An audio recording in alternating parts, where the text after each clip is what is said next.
अभी तक हम लोगों ने सिंपल सेंटेंस टाइप 1 में होना के लिए इज एम आर और समय से के लिए has been have been, is am are का negative is not am not या फिर आर नॉट, फिर हैज नॉट बीन और हैव नॉट बीन समय से के लिए।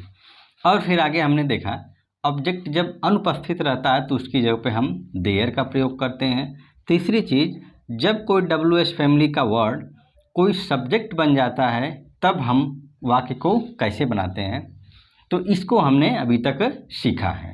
और आज हम लोग सिंपल सेंटेंस टाइप 2 में के बारे में बात करेंगे, जिसमें किसी भी चीज़ के सब्जेक्ट के पास कुछ होगा या मैं होगा या फिर भाई या बहन होंगे, कुछ भी हो सकते हैं, चाचा चाची मम्मी पापा, ठीक है। तो पास होना के लिए वैसे तो इंग्लिश होती है हैज और हैव, लेकिन उस वाक्य को हम देयर के साथ कैसे बनाएंगे इसको भी आज हम देखेंगे। फिर यदि निगेटिव रहेगा तो हम हैज के साथ नो का भी प्रयोग करते हैं और हैव के साथ नो का प्रयोग करेंगे, इसको भी आगे देखेंगे। और यह पास होने के लिए अफर्मेटिव का रूल, पास नहीं होने के लिए निगेटिव का रूल, क्या पास होने के लिए, ठीक है, कोई चीज़ पास क्यों नहीं होने के लिए, यह हमारा रूल है, यानी अफर्मेटिव, निगेटिव और निगेटिव प्लस इंट्रोगेटिव। इसके बाद कुछ स्पेशल स्ट्रक्चर हैं जिसमें जब कोई हमारा डब्ल्यू एच फैमिली का वर्ड सब्जेक्ट बन जाता है, ठीक है, तब यदि उसके पास कुछ होता है तो हम वाक्य को कैसे बनाते हैं, ठीक है। यह हमारा अफर्मेटिव का रूल है और यह हमारा निगेटिव का रूल है। तो आज हम लोग इसके बारे में डिटेल में चर्चा करते हैं। तो आइए कुछ आपके सामने सेंटेंस रखते हैं। जैसे सेंटेंस देखिए, उसके पास कलम है, उसके पास क्या है, कलम है। देखिए यह एक क्या है, अफर्मेटिव सेंटेंस है जिसमें हम हैज या हैव का प्रयोग करते हैं। वैसे हम लोग थर्ड पर्सनल सिंगुलर सब्जेक्ट के साथ हैज लगाते हैं और बाकी प्लूरल सब्जेक्ट के साथ हैव का प्रयोग करते हैं, ठीक है। तो देखिए क्या बोला गया कि उसके पास कलम है, यानी सब्जेक्ट हमारा होगा उसके, फिर किसी चीज़ का पास होना यानी हैज या हैव का प्रयोग करेंगे। इसके बाद ऑब्जेक्टिव पार्ट, तो वाक्य को क्या हम बनाएंगे कि ही हैज अ पेन, ठीक है। देखिए यदि इसका हमको नेगेटिव बनाना रहेगा तो क्या करेंगे, सब्जेक्ट और फिर डू नॉट या फिर डज नॉट हैव। देखिए हमको ये नहीं सोचना है कि जैसे हमने कहा कि ही और फिर डज फिर नॉट, इसके बाद हैव अ पेन।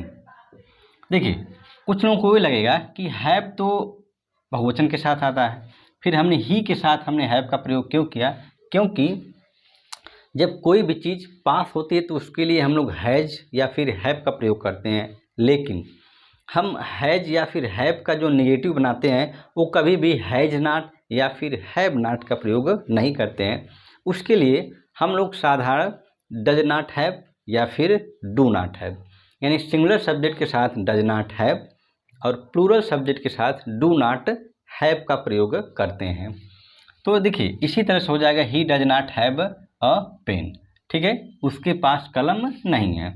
इसको यदि हम इंट्रोगेटिव बनाना है तो क्या करेंगे, ठीक है, हेल्पिंग वर्ब या ऑक्सिलरी वर्ब को पहले ला देंगे और सब्जेक्ट को बाद में। जैसे कि देखिए लिखा गया है कि डू या फिर डज, इसके बाद फिर सब्जेक्ट फिर नॉट और उसके बाद हैव, तो क्या होगा, यानी does he not have a pen, ठीक है। देखिए अब यदि हम इसको इंट्रोगेटिव प्लस निगेटिव बनाएं, जैसे हम कहें उसके पास पेन क्यों नहीं है, उसके पास पेन क्यों नहीं है, तो कोई भी डब्ल्यू एच फैमिली का वर्ड वो पहले आ जाएगा और उसके बाद फिर डू या डज सब्जेक्ट के अनुसार, इसके बाद नहीं और इसके बाद हैव, ठीक है। और फिर इसके बाद क्या, कोई भी ऑब्जेक्टिव पार्ट जैसे कलम, किताब, लैपटॉप, मोबाइल, जो भी आप करना चाह रहे हैं उसको हम लिखेंगे। तो क्या कहेंगे कि उसके पास कलम क्यों नहीं है, तो इसको क्या कहेंगे, why does he not have a pen, ठीक है।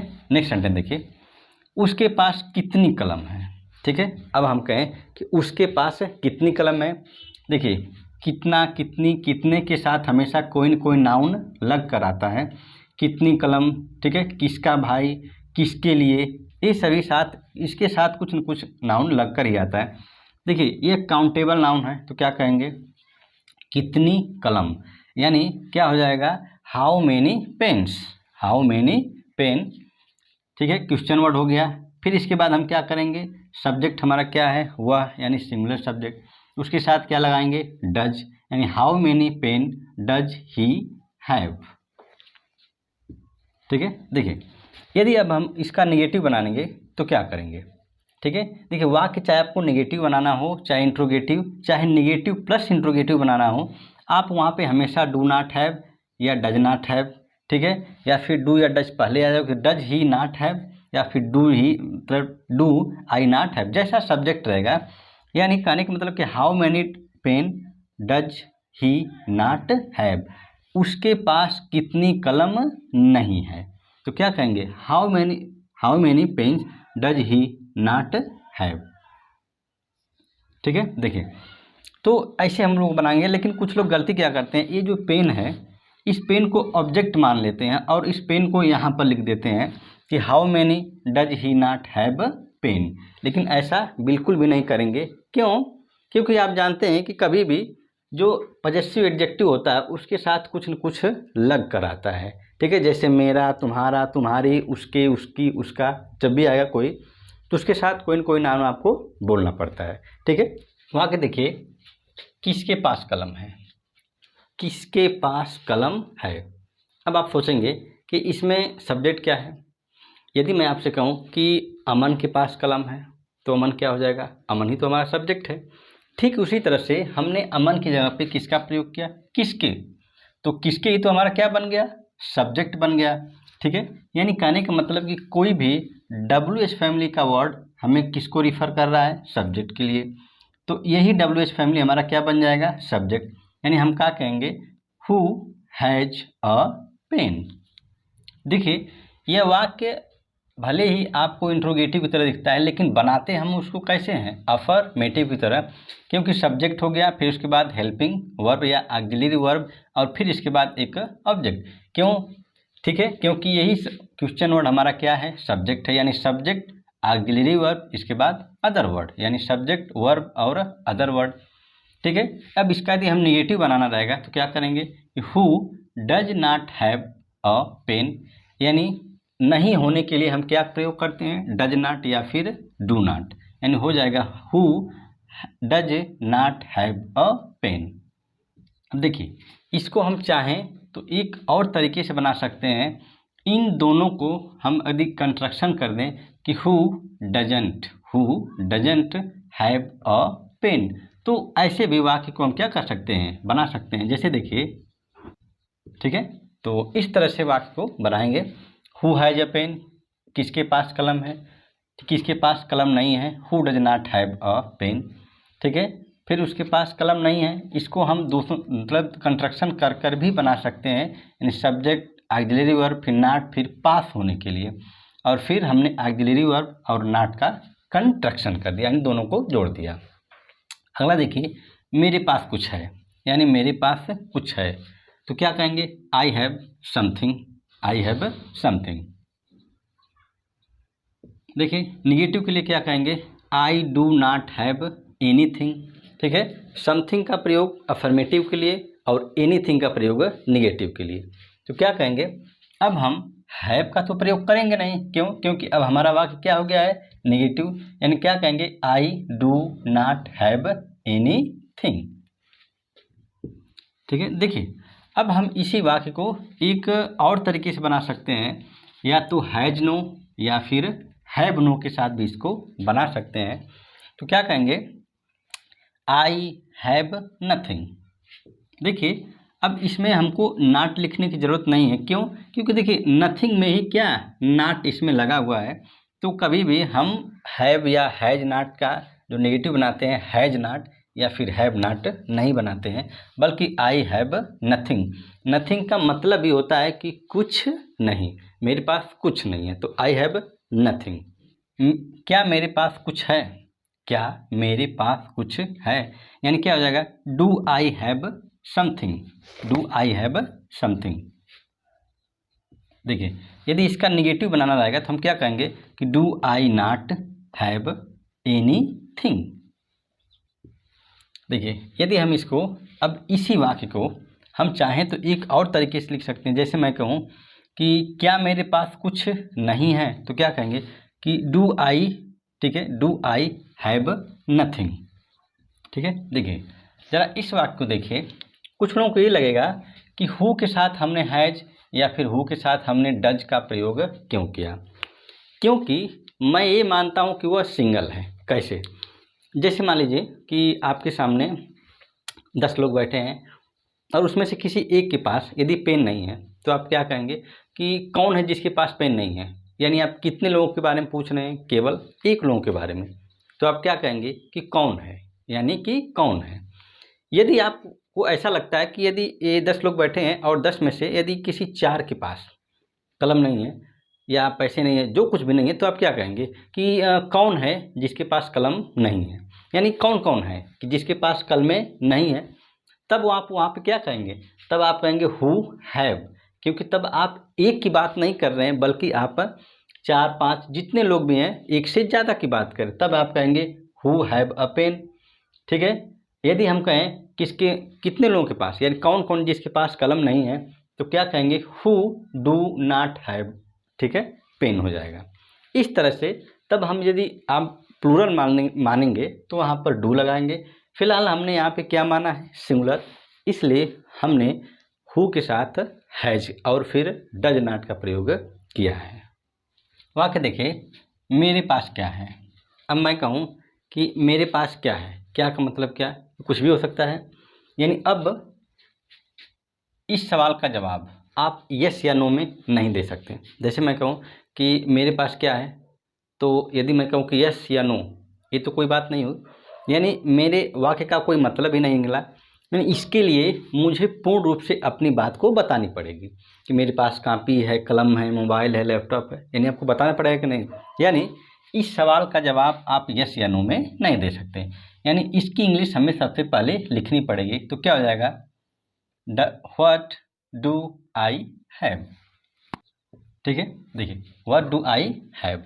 अब यदि यही होता कि मेरे पास कलम है तो क्या हो जाता है कि आई हैव अ पेन, लेकिन ये क्या के बारे में तो पूछा जा रहा है। ठीक है, तो यदि कोई ऑब्जेक्ट होता तो हम बाद में लिख देते, लेकिन हमने यही पूछा है कि मेरे पास क्या है, यानी व्हाट डू आई हैव। किसके पास नहीं है? ठीक है, किसके पास नहीं है, क्या नहीं है ये तो बताया नहीं गया है, लेकिन हमने क्या किया, देखिए किसके। और अब यहाँ पे फिर से वही समस्या है कि कौन सब्जेक्ट है। तो इन सभी सवालों में हम अपने आप से एक सवाल पूछते हैं कि कौन है वो जिसके पास कुछ नहीं है। तो कौन, कौन ही तो हमारा क्या हो गया? सब्जेक्ट हो गया। तो अब हम क्या कहेंगे कि हु, ठीक है, हु डज नॉट हैव। देखिए हु डज नॉट हैव क्या है ये तो बताया नहीं गया है, लेकिन हमने फिर आपसे ये बता कि हमने हु के साथ डज का प्रयोग क्यों किया, क्योंकि अब हमने एक के बारे में बात की। यदि हम कई लोगों के बारे में बात करते तो फिर वही होता कि हु डू हैव। ठीक है, लेकिन हमने यहाँ पर केवल किसके बारे में बात किया कि हु डज नॉट हैव, यानी किसी एक को रिफ़र किया कि किसके पास नहीं है, कुछ भी नहीं है, क्या नहीं है वो तो बात की बात है, लेकिन हमने कहा हु डज नॉट हैव एक के लिए। यदि 5 लोग होते तो हम क्या कहते? Who do not have. ठीक है, अगला देखिए, उसके पास कार नहीं है, बहुत ही आसान है, क्या हो जाएगा? He does not have a car. Next है, अमन के पास क्या है। अमन के पास क्या है, क्या? इसका जवाब हम यस या नो में नहीं दे सकते, यानी उस डब्ल्यू इस फैमिली वर्ड को हम सबसे पहले लिखना पड़ेगा। यानी व्हाट डज, ठीक है, what does Aman not have. देखिए आगे, इस ग्लास में दूध है, यानी किसी सब्जेक्ट में है, यानी किसी सब्जेक्ट के अंदर है, तो उसके लिए हम हैज और हैव का भी प्रयोग करते हैं। और ऐसे वाक्य को हम देयर के साथ भी बना सकते हैं। फिलहाल देखिए, इस ग्लास में दूध है, क्या कह सकते हैं? This glass has milk. ठीक है, अब देखिए इसी वाक्य को हम देयर से बनाना चाहेंगे तो कैसे बनाएंगे? क्या कहेंगे? देयर इज, ठीक है, देयर इज मिल्क, और कहाँ? इन दिस ग्लास। ठीक है, अब देखिए इसी वाक्य को यदि हम नेगेटिव बनाएं तो कैसे बनाएंगे? क्या कहेंगे? This glass does not have milk, क्योंकि अब ग्लास तो एक है, तो ग्लास के साथ में जैसे हमने हैज का प्रयोग किया होने के लिए, पास होने के लिए, उस तरह से नहीं होने के लिए इसका नेगेटिव कभी भी आप हैज नॉट या हैव नॉट नहीं करते, बल्कि उसके साथ क्या प्रयोग होता है, डज नॉट हैव या फिर डू नॉट हैव। तो क्या हो जाएगा, this glass does not have milk. ठीक है, अब इस वाक्य को हम निगेटिव के साथ कैसे बनाएंगे, क्या कहेंगे, there is no milk, there is no milk in this glass. अब देखिए यदि इसको हम निगेटिव बनाएं तो क्या कहेंगे, इस ऑक्सिलरी वर्ब को पहले लेकर आएंगे, यानी डज दिस ग्लास, ठीक है, नॉट हैव मिल्क। देखिए ये तो इंट्रोगेटिव का सब्जेक्ट के साथ हो गया, यानी दिस ग्लास के साथ। अब यदि इसी वाक्य को हम देयर के साथ बनाएंगे तो क्या कहेंगे कि इज देयर। अब डज की जगह पे क्या प्रयोग होगा, इज का। क्यों, क्योंकि देयर के साथ डज थोड़ा लगता है, देयर के साथ तो इज या आर का प्रयोग होगा। ठीक है, तो क्या कहेंगे, इज देयर, इज देयर। अब नॉट की जगह पे क्या आ जाएगा, no, is there no milk in this glass. ठीक है, ये तो हो गया। अब यदि हम इसको WH फैमिली वर्ड के साथ बनाएंगे, हम कहें कि इस ग्लास में दूध क्यों नहीं है, तो क्या कहेंगे, क्यों शब्द की इंग्लिश सबसे पहले लिखेंगे, यानी हो जाएगा why does this glass not have milk. ठीक है, अब इसी वाक्य को देयर के साथ कैसे बनाएंगे, देखिए क्वेश्चन वर्ड है, ये तो पहले ही रहेगा, यानी व्हाई, अब डज का तो प्रयोग होगा नहीं, why is there, why is there no milk in this glass. ठीक है, इसी वाक्य को हम एक और तरीके से लिख सकते हैं, यदि हम चाहें तो इस नो को इस यदि इज के साथ कॉन्ट्रैक्ट कर दें तो क्या कहेंगे, व्हाई इजंट देयर मिल्क। ठीक है, व्हाई इजंट, ठीक है, there milk in this glass. ठीक है, तो देखिए जैसे हमने इस नो को इज के साथ कॉन्ट्रैक्ट किया, ठीक उसी तरह से यदि नॉट को डज के साथ करते हैं तो क्या हो जाता है, व्हाई डजंट, ठीक है, दिस ग्लास हैव मिल्क। ठीक है, तो इसी तरह से यदि हम चाहें, यदि इज के साथ इस नो को ला देंगे तो ऐसा भी हम लिख सकते हैं, यहाँ पर हम ऐसे कह सकते हैं, isn't there milk in this glass. ठीक है, तो ऐसे ही हम लोग इसका कॉन्ट्रैक्शन कर सकते हैं। नेक्स्ट वाक्य देखिए, इस ग्लास में कितना दूध है। अब कितना के साथ क्या लग गया, दूध, यानी हाउ मच मिल्क, इस ग्लास में, यानी इस ग्लास के पास। ठीक है, तो क्या कहेंगे, हाउ मच मिल्क क्या does this glass have. Next देखिए, अब यदि इसी को हम देयर के साथ बनाएं तो क्या कहेंगे, एक क्वेश्चन वर्ड तो पहले ही रहेगा, हाउ मच मिल्क, लेकिन इस डज के जब किसका प्रयोग करेंगे, इज का और देयर।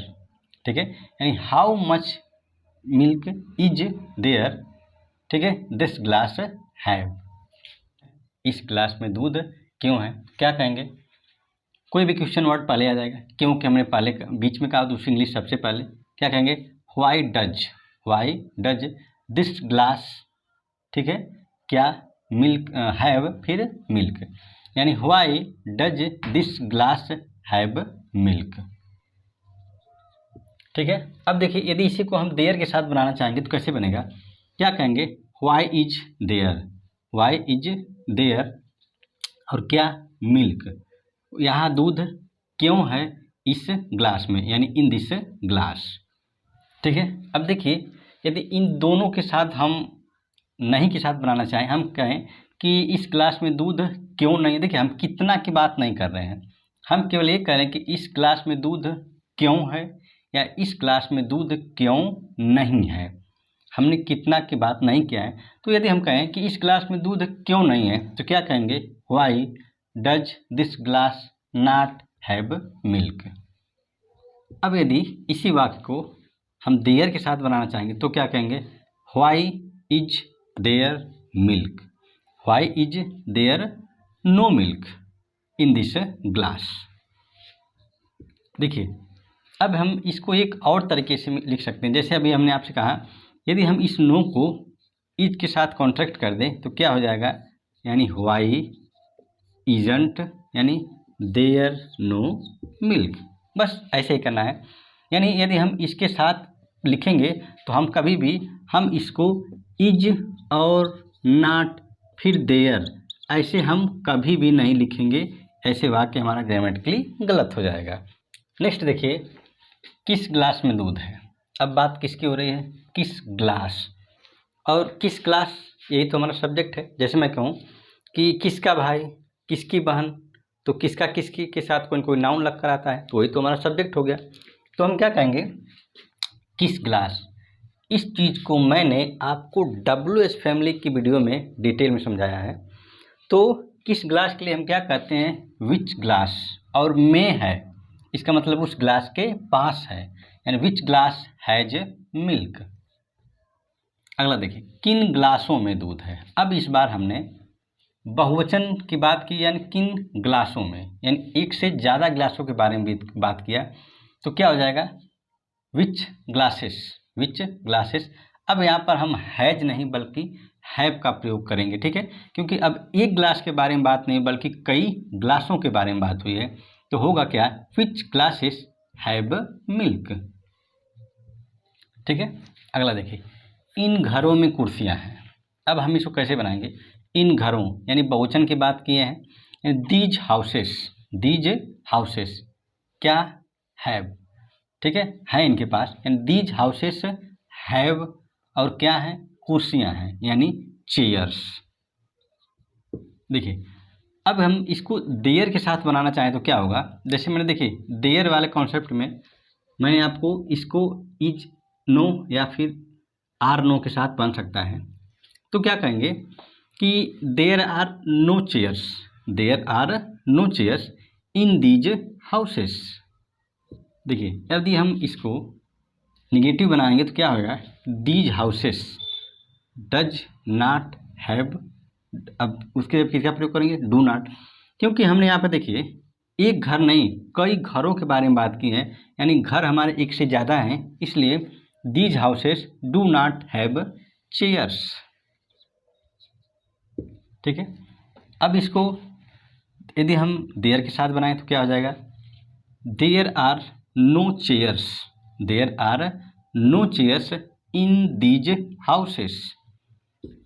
देखिए, इंट्रोगेटिव बनाएंगे तो क्या हो जाएगा, यानी जैसे दीज हाउसेस डू है तो इस डू को पहले ला देंगे और दीज हाउसेस को बाद में कर देंगे, और क्या कहेंगे कि क्या इन घरों में कुर्सियाँ नहीं हैं, नहीं भी हमने उसमें लगा दिया तो क्या हो जाएगा कि do these houses not have chairs, ठीक है। अब इस इंट्रोगेटिव वाले वाक्य को यदि हम देयर के साथ बनाएंगे तो क्या हो जाएगा, आर देयर, आर देयर, ठीक है, नो चेयर्स, यदि नहीं भी जोड़ दें कि, ठीक है, तो इसको हम क्या कहेंगे, are there no chairs in these houses, ठीक है। अब हम इंट्रोगेटिव शब्द बीच में ला दें कि इन घरों में कुर्सियाँ क्यों नहीं हैं, तो क्यों नहीं के लिए क्या करेंगे, वाक्य हमारा बिल्कुल ऐसा ही होगा, केवल इसके पहले हम क्या लगा देंगे, why, why do these houses not have chairs, यानी हो जाएगा केवल वाई, ठीक है। अब इस वाक्य को देयर के साथ कैसे बनेगा, क्या कहेंगे, why are there no chairs in these houses. वाक्य देखिए, इन घरों में क्या है। अब देखिए, इन घरों में क्या है, घर बहुवचन है लेकिन क्या है ये तो सिंगुलर है, हमने केवल एक ही की बात की। मान लीजिए कई सारे घर हैं और हम कहें कि इन घरों में क्या है, तो इसका मतलब हम एक चीज़ पूछ रहे हैं, और हम यदि कई घर हैं और हम पूछें कि इन सभी घरों में क्या क्या चीज़ें हैं, तो आप कई चीज़ बता सकते हैं कि मतलब इन घरों में बहुत सारी चीज़ हैं, कार है, बाइक है, ठीक है, आप ऐसे कर सकते हैं। लेकिन यदि मैं पूछूं कि इन घरों में क्या है, यानी मैंने एक के बारे में पूछा है, तब हम वाक्य को कैसे बनाएंगे। देखिए, हम कहेंगे इन घरों में, क्या शब्द बीच में आया है, इसका जवाब हम यस या नो में नहीं दे सकते हैं, तो इसकी इंग्लिश सबसे पहले लिखनी पड़ेगी, यानी क्या कहेंगे, व्हाट, ठीक है, डू दीज हाउसेस हैव।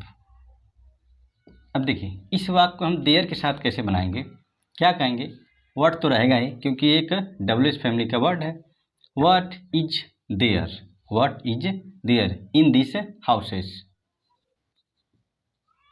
ठीक है। नेक्स्ट देखिए, इन घरों में कितनी कार है। इन घरों में, यानी एक से ज़्यादा घर है, तो यदि एक से ज़्यादा घर हैं तो कार भी कई सारी होंगी, ठीक है।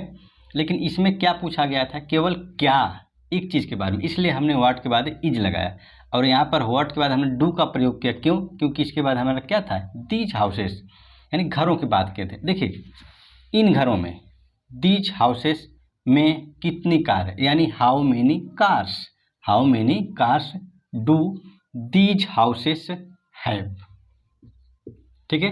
अब देखिए, इसको साथ अगर हम देयर के साथ बनाएंगे तो क्या कहेंगे, हाउ मेनी कार्स, ये तो रहेगा ही। क्यों? क्योंकि यह एक क्वेश्चन वर्ड या WH फैमिली का वर्ड है, और बीच में आया तो उसकी इंग्लिश सबसे पहले लिखेंगे, यानी हाउ मेनी कार्स।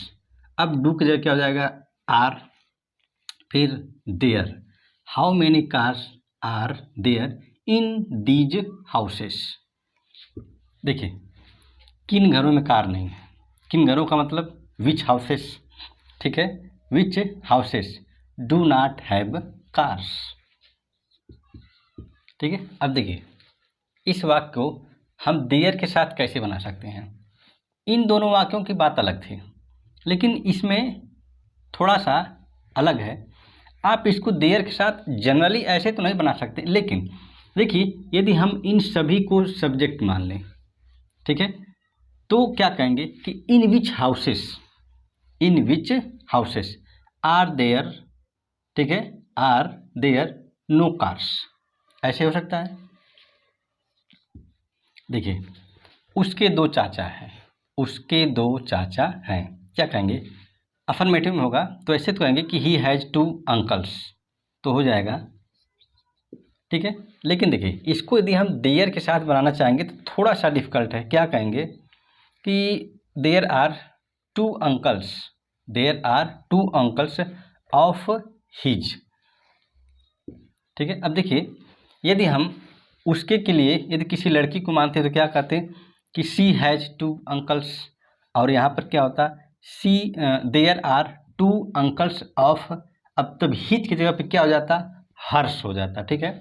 जैसे आपने देखा होगा आवर्स, हर्ष, हिम, ठीक है, हिज, तो ऐसे माइन जब भी कभी आता है तो वह केवल वाक्य के अंत में, या कह सकते हैं कि उसके बाद कोई भी नाउन नहीं जुड़ता है, यानी पजेसिव प्रोनाउन के बाद कोई भी नाउन नहीं आता है, ठीक है।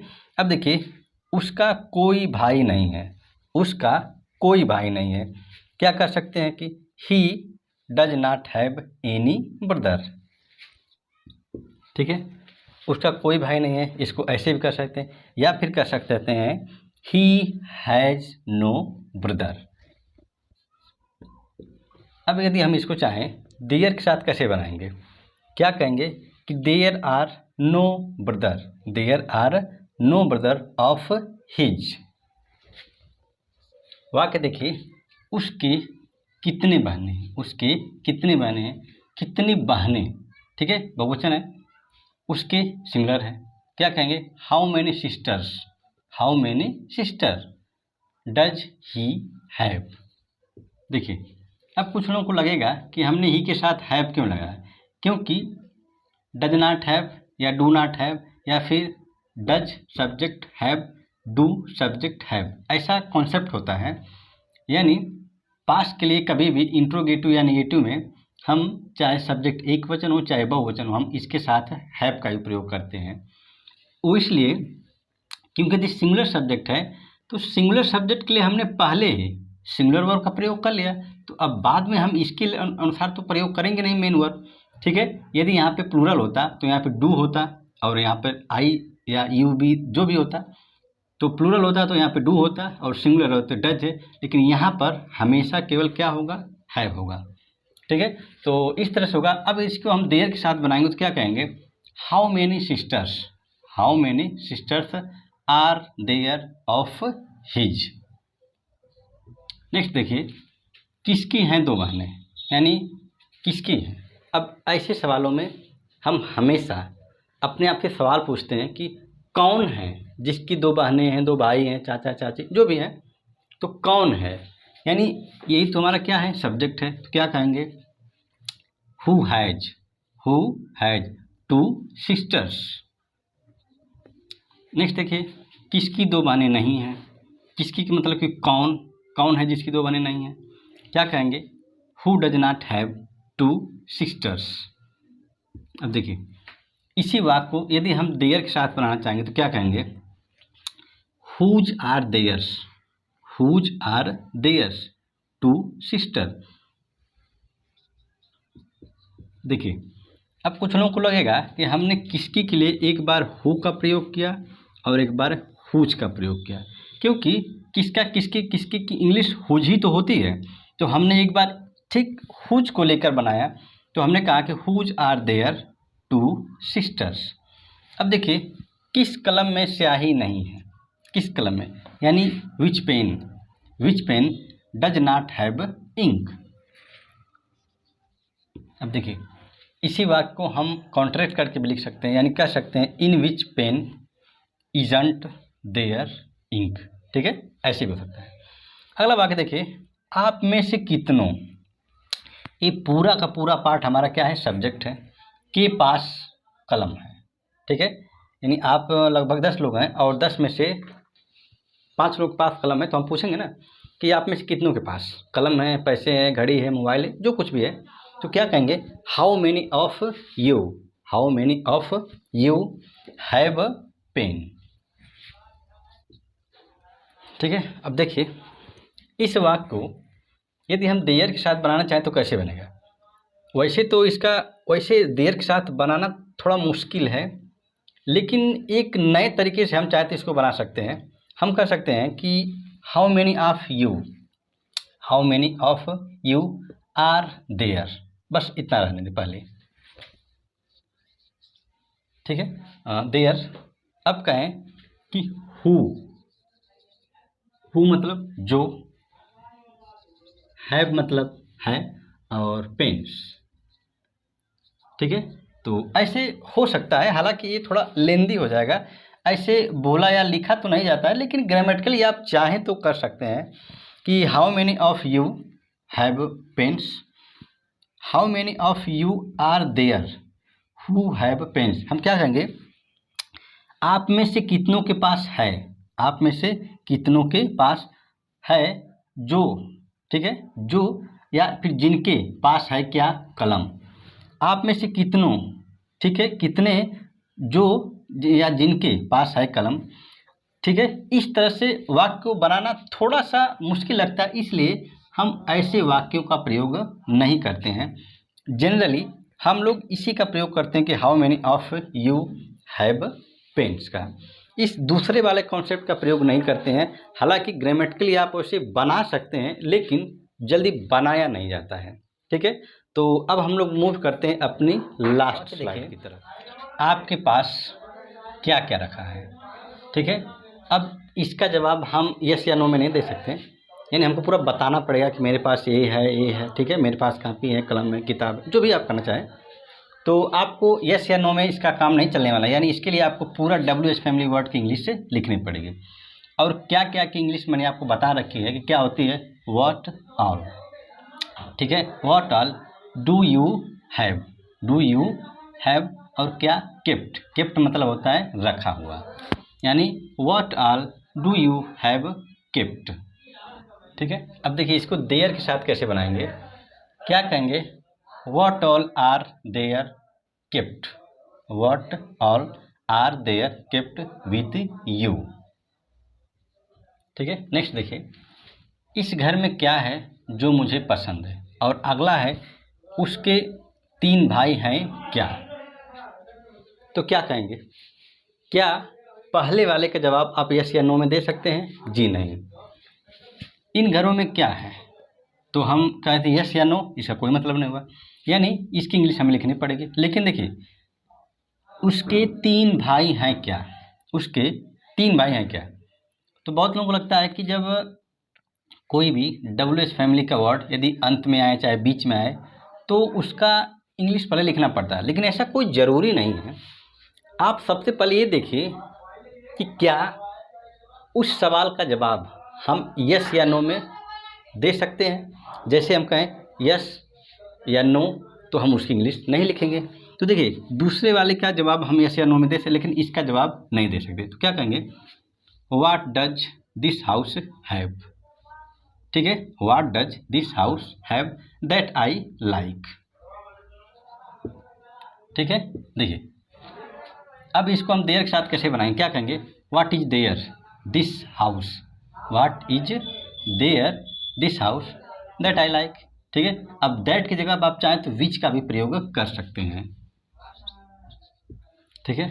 अब देखिए उसके 3 भाई हैं क्या, आप क्या कर सकते हैं, यस या नो, यानी इसका जवाब आप यस या नो में देंगे, इसलिए हम क्या कि इंग्लिश नहीं लिखेंगे, क्या कहेंगे, डज ही हैव 3 ब्रदर्स,